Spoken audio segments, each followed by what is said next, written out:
اللہ الرحمن الرحیم۔ پورا ہفتہ روزانہ کسی بھی وقت یہ ایک تسبیح پڑھ لو، پھر اپنی آنکھوں سے دیکھ لینا اتنا پیسہ آئے گا کہ اگلی 3 نسلوں تک بھی ختم نہیں ہوگا۔ گاڑیاں، بنگلے، گھر کی ہر حاجت آرام سے پوری ہو جائے گی۔ محترم ناظرین، آج جو خاص وظیفہ آپ کے ساتھ شیئر کر رہا ہوں، اس تسبیح کو آپ روزانہ پڑھ لیا کریں۔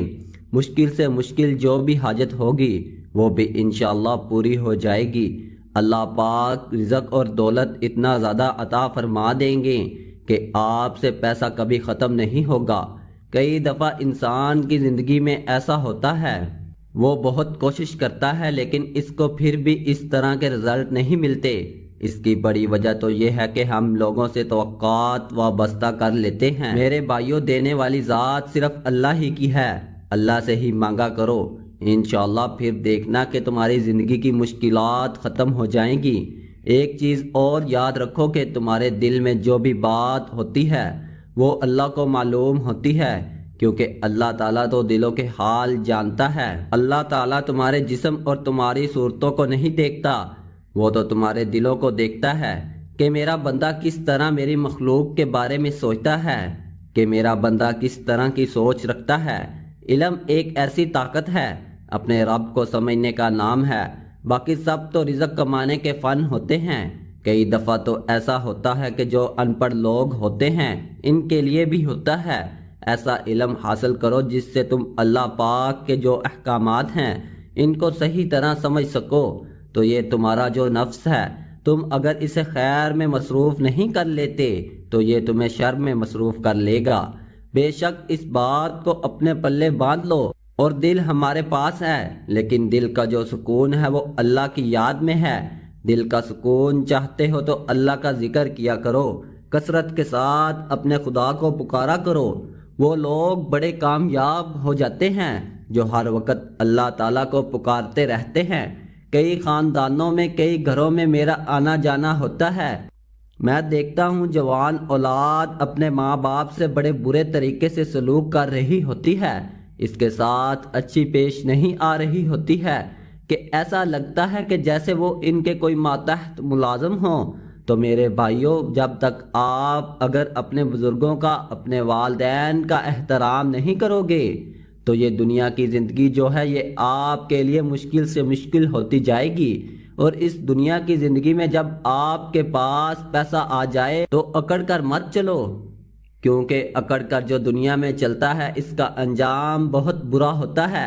یہ چند دن کی زندگی ہے، اس کے بعد جس زمین پر آج آپ اکڑ کر چلتے ہو، کل اسی زمین کے اندر منو مٹی کے نیچے آپ نے چلے جانا ہے۔ تو میرے بھائیوں، یاد رکھو، اس دنیا میں پہلے بھی کئی ایسے طاقتور لوگ آئے جن کے نام کا سکہ چلتا تھا، ان کے پاس لاکھوں کی فوج تھی۔ جب وہ گھر سے باہر نکلتے تھے تو ہزاروں کا قافلہ، لاکھوں کا قافلہ ان کے ساتھ ہوتا تھا، پورے بر اعظم پر ان کی حکومت ہوتی تھی، لیکن پھر بھی موت ان کو آئی اور وہ دوبارہ مٹی کے اندر چلے گئے۔ اس لیے اس دنیا کی زندگی میں اپنے آپ کو اتنا مصروف مت کر لو کہ تمہیں آخرت بھی بھول جائے، قبر بھی بھول جائے۔ صرف اور صرف اپنے اللہ کو پکارو اور ایسے کام کرو جس سے اللہ آپ سے راضی ہو جائے۔ اور خاص طور پر جو لوگ بری صحبت اختیار کر لیتے ہیں، ایسے دوستوں کی محفلیں جس میں ہمیشہ غلط کام ہوتے ہیں، سود اور جو زنا ہوتا ہے، تو یاد رکھو ان کا انجام بہت برا ہے۔ ہجوم کے ساتھ غلط راہ پر چلنے سے بہتر ہے کہ ہدایت کے راستے پر تنہا چلنا پڑے، کیونکہ وہ جو راستہ ہوتا ہے وہ کامیابی کا راستہ ہوتا ہے۔ اور دنیا میں کسی بھی انسان کو، اللہ کی مخلوق کو دکھ مت دینا، کسی انسان کو دکھ نہ دینا۔ کسی انسان کو دکھ دینا اتنا ہی آسان ہے جتنا سمندر میں پتھر پھینکنا، کیونکہ کسی کو یہ اندازہ نہیں کہ جس کو آپ دکھ دے رہے ہو اس کو کتنی تکلیف ہے۔ یاد رکھو، جو پتھر سمندر میں پھینک دیتے ہیں ہمیں یہ اندازہ نہیں ہوتا کہ وہ کتنی گہرائی میں گیا ہے، اس طرح دوسروں کو دکھ دینا، تکلیف دینا، اس کا بھی ہمیں اندازہ نہیں ہوتا کہ اس سے اس شخص کو کتنی تکلیف ہوئی ہے۔ مشکلات زندگی میں آتی رہتی ہیں، زندگی میں اتار چڑھاؤ آتے رہتے ہیں، ہمیشہ حالات ایک جیسے نہیں رہتے۔ آج برے حالات ہیں تو اچھے انشاءاللہ آئیں گے، اچھے ہیں تو برے بھی آ سکتے ہیں۔ اس لیے ہمیشہ اپنے اللہ سے مانگا کرو، توبہ استغفار کیا کرو، کیونکہ وہ ذات بڑی غفور الرحیم ہے، وہ ذات آ کر دیتی ہے۔ جب بندہ سچے دل سے اپنے اللہ سے مانگتا ہے تو اللہ پاک اس کو بہت کچھ عطا کر دیتا ہے۔ تو آئیے اب آج کے اس عمل کی جانب چلتے ہیں، تسبیح کی طرف چلتے ہیں۔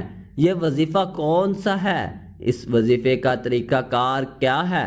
آپ لوگ اچھی طرح نوٹ کر لیں تاکہ بعد میں کسی کو کوئی مسئلہ نہ ہو۔ بھائیو، آپ نے کرنا اس طرح سے ہے کہ رات کو سونے سے پہلے روزانہ یہ عمل کر لیا کریں۔ روزانہ جب آپ رات کو سونے کے لیے بستر پر جاتے ہیں اور جس طرح کے بھی حالات ہیں، جتنی بھی تنگ دستی ہے، پریشانی ہے، میرے اللہ ان کی پریشانی کو، ان کی تنگ دستی کو ختم کر دے، ان کو اتنا رزق عطا فرما دے، ان کو کبھی دولت کی رزق کی تنگی نہ ہو، ان کی ہر طرح کی مدد فرما دے۔ یہ آیات سن لیں۔ آمن الرسول بما انزل الیہ من ربہ والمؤمنون کل آمن باللہ وملائکتہ وکتبہ ورسلہ لا نفرق بین احد من رسلہ وقالوا سمعنا واطعنا غفرانک وسعها لها ما کسبت وعلیہا مکتسبت ربنا وإلیک المصیر لا یکلف اللہ نفسا الا ربنا لا تؤاخذنا ان نسینا او خطأنا ربنا ولا تحمل علينا إصرا كما حملته على الذين من قبلنا ربنا ولا تحملنا ما لا طاقة لنا به واعف عنا واغفر لنا وارحمنا أنت مولانا فانصرنا على القوم الكافرين۔ اگر کوئی غلطی کوتاہی ہو گئی ہو تو اللہ پاک معاف فرما دے۔ میرے بھائیوں، اس وظیفے کو زیادہ سے زیادہ لوگوں کے ساتھ شیئر کرنا۔ ہم سوشل میڈیا پر طرح طرح کی چیزیں شیئر کرتے رہتے ہیں، فنی ویڈیوز، گانے اور مختلف طرح کی چیزیں۔ ایسی چیزیں ضرور شیئر کیا کریں جس سے دوسرے لوگوں کو فائدہ ہو، کیونکہ ہو سکتا ہے کہ کوئی بندہ اس کی تنگی کا شکار ہو، مشکلات میں پھنسا ہو، مگر ضمیر ڈوبا ہوا ہو۔ تو آپ لوگ جب اس کے ساتھ اس طرح کا وظیفہ شیئر کریں گے، اس طرح کا عمل شروع کریں گے، وہ کرے گا تو اس کی مشکلات ختم ہو جائیں گی، اور پھر اللہ تعالیٰ کی ذات آپ کو اس کا اجر ضرور عطا فرمائے۔ میرے بھائیوں، کوئی بندہ چاہے آپ کو تکلیف بھی دیتا ہے، آپ کے ساتھ زیادتی بھی کر جاتا ہے، اللہ کی رضا کی خاطر اس کو معاف کر دیا کرو۔ یقین جانو اس کا اتنا زیادہ آپ کو فائدہ ہوگا، آپ کی زندگی بھی بن جائے گی۔ میری اللہ پاک سے دعا ہے، اللہ پاک ہم تمام لوگوں کی مشکلات کو آسان فرمائے۔ جزاک اللہ۔